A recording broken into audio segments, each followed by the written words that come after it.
Legendary resistances are perhaps one of the worst things in Dungeons & Dragons 5th edition. One of the greatest failures in game design by Wizards of the Coast was the implementation of this infamous mechanic, and arguably an even greater failure was the lack of revision to this mechanic for the 2024 rules update of the game. Legendary resistances are at best met with begrudging acceptance and at worst and more commonly met with vitriol and indignation. In my mind, there is not a single concept more anti-Dungeons & Dragons than legendary resistance. By the end of this video, hopefully, I can give you a better alternative to this unpleasant tumor hiding within the pages of your sourcebooks. So legendary resistances are pretty unpleasant, and so was the Scion class WotC released for playtest about a month ago. It wasn't that good. I just wish there was a better and more interesting psychic class I could play in D&D. Well, if you got a psychokinetic itch, maybe the Pilgrims of the Empire's End Kickstarter can scratch it. Pilgrims of the Empire's End is a Dune-inspired 5e supplement that is compatible with the 2014 and the 2024 rules of Dungeons & Dragons. Not only does it have a whole Civil War plot in the ruins of a desert empire to explore, but it also has 15 unique subclasses, like the Path of Thorns Barbarian, a grappling barbarian subclass that covers itself in cactus spikes and gives enemies the worst hugs of their lives. And of course it has the Scion class. Instead of subclasses, it has branching skill trees allowing for a staggering number of unique Scion characters. The Scion is a psychic combatant and a big fan of skulls. Maybe those skulls can help him fight the 100 brand new monsters found in this book, like this guy, Weight Watchers Godzilla. I call him Jeff. This book also has 6 new lineages, more than 80 original magic items, and over 30 new spells to add to your game. If you are a fan of psychically beating up lanky lizards with other people's skulls, please click on the link in the description to support the Pilgrims of the Empire's End Kickstarter. Again, if you want to get your hands on this awesome book, click on the link down below in the description of this video. Okay, back to legendary resistances. Okay, what are legendary resistances, and why is Bone Wizard talking about them like there's a dude on trial for committing war crimes? A legendary resistance is an ability some powerful creatures can get. It's very complicated, so try to stay with me while I explain this, okay? When a creature fails a saving throw, they can choose to succeed instead. And that's the whole mechanic. It sounds like there should be more to it, but nope, that's it.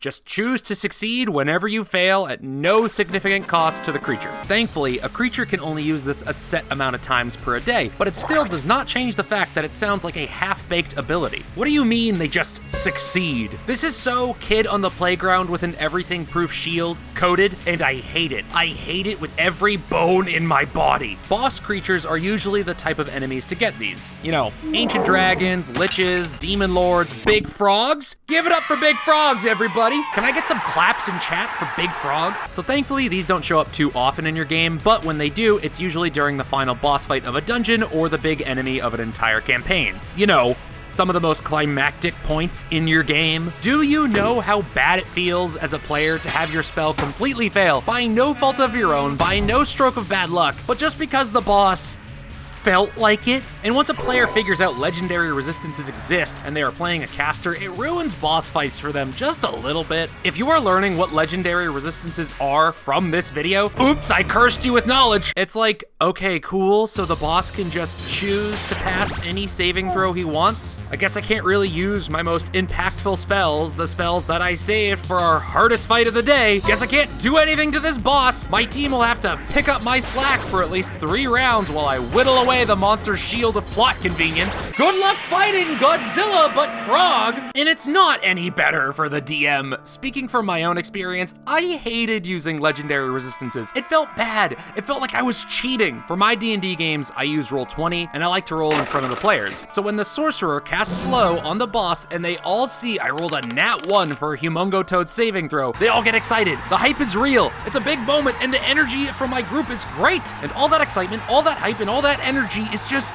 evaporated when I tell them your spell fails because the Froghemoth used a legendary resistance and chooses to succeed the saving throw. The joy in the Discord call melts like ice cream over a dumpster fire. I took my D&D group's hype out behind the shed and I gave it the old Yeller treatment. And I don't want that. As a DM, it's my job to make sure every player is having a fun time. Well, technically it's everyone's job at a D&D table to make sure everyone is having fun, but in this regard, the DM is more responsible than the players. Anyway, it just feels bad when I use legendary resistances, man. And this mechanic always comes at the worst times. Boss creatures are the ones to have legendary resistances. The worst mechanic in the game shows up at the most impactful part of your game in terms of both combat and narrative. Imagine your D&D sessions or even your D&D campaign is an ice cream sundae. The player characters are the scoops of vanilla. The DM's story is the hot fudge. The silly and dramatic moments of the game are the whipped cream. And the sprinkles are all the weird inside jokes you guys made along the way. And it's almost complete. The cherry on top is the boss fight against the big bad evil guy. But instead of a cherry, you get a salty, wet, juicy sardine. Probably not an addition to the sundae most of you would like. You could try and pick it off and pretend that never happened, but some juices kinda dripped out and that area tastes a bit funky now. The rest of the sundae is still great, but it would have been better with a cherry. Now you're probably thinking, okay, I can just pick that sardine off like you said, right? I can make this work. Were it so easy, because that sardine somehow was made to be the only thing that can stop this sundae from turning into a nightmare concoction. If you pull that sardine, one of those scoops of vanilla is going to magically turn into mustard, and another scoop is going to turn into a ball of dog shit.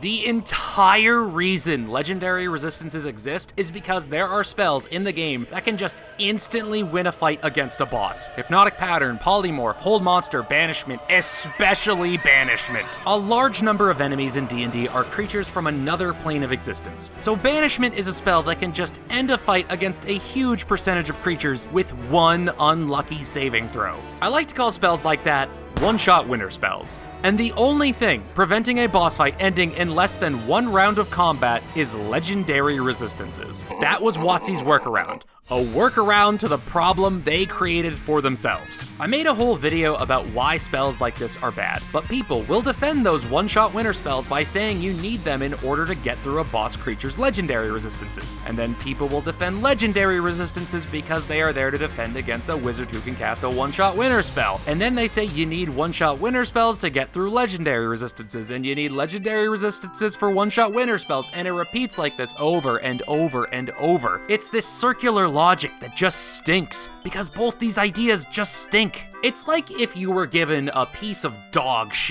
and someone tells you you can make that dog shit better by adding more but different dog shit. So now you just have more dog shit to deal with. So is that dog shit better now?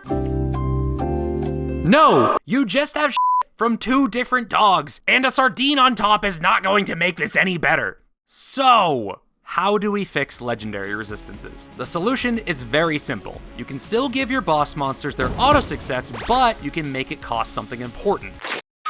That way, the player can feel like their turn wasn't a complete waste, and the GM doesn't feel like they ruined Christmas. A really simple change could be if the Lich fails their Wisdom save against the Hold Monster spell cast by the Sorcerer, the Lich could sacrifice 10% of their max HP to pass the save. It's like Borderlands 2 when you play a Siren and you try to phase lock a creature that can't be phase locked. You didn't hold them in place, sure, but at least you took out some of their health. That way you can still feel like you're helping your team. And you can switch up that percentage if you want. It could be 5%, it could be 50%, whatever you think works. 10% seems fine to me. It's not great damage, but it's still helpful. Another change you could do is if the boss has smaller creatures helping him in battle against the players, he can sacrifice one of his allies to take the effect for him. Or if you want to get more gruesome, the sacrificed creature could just get murked by the boss in order for the boss to save himself. I prefer that one. It really shows how evil the boss is. Imagine casting Dominate Monster on a dragon and the dragon throws a kobold, causing it to burst like a grape right in front of the wizard. So now the player knows the dragon's anti-magic ability thing is based on how many kobold bodyguards the dragon has, and the wizard is probably a little bit traumatized. That's a win-win. If a creature has legendary resistances and legendary actions, the cost of a legendary resistance might be sacrificing the use of one of their legendary actions. The cost of legendary resistances could be anything on that creature's stat block. Damage immunities, high-level spell slots, lowering DCs, lowering movement speed, or just removing a fly speed.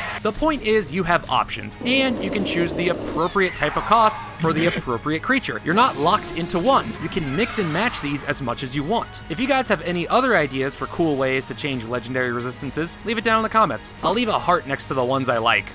Or if a comment is just funny, I will probably heart that too. I am not the first person to think of an idea like this. I'm not even the first person to make a video on this idea, but I made this video for a specific reason. At the beginning of this video, I said legendary resistances are anti-Dungeons & Dragons, because conceptually, the idea is antithetical to what D&D is. D&D is a game about rolling dice and having those dice determine the results of something. The game is built on RNG deciding the outcome of important moments. So if you are going to go against that foundation, you better be paying a worthwhile price. A little off topic, but you know what would be really cool? A melee sorcerer. What about a melee sorcerer that gets its power from Valhalla? Well, if that interests you, consider joining the Patreon. The Valhalla Sorcerer is available for patrons at any tier, so maybe check it out. And hey, if you enjoyed the video, give it a like and consider subscribing, and leave a comment. I respond to those. All that stuff just helps me pay rent, so thank you. Speaking of people I'm thankful for, shoutouts to the patrons: Beefmaster, Jesse Eaton, Nolan46, Panko6, Black-Blooded Beast, Comet Luna, Quebeco, Hayden Tisthammer, Manifesting, Random Guy Variety, Spark Drake, Absentia Lucci, Alex Score, Anymoose, Sens, Christopher Cook, Dice Monkey, Ed Boy, Boostro Dog, Iskander711, James Spear, Mr. Nobody 13, Mullock, Name a Maori, Pat Hughes, Poggers Extreme, Seductive Squidward, Seth Nyaw, Spartus Maximus 1, Wet Toaster, Zachaloo, and Xander 3. Thank you guys so much, you are all the best.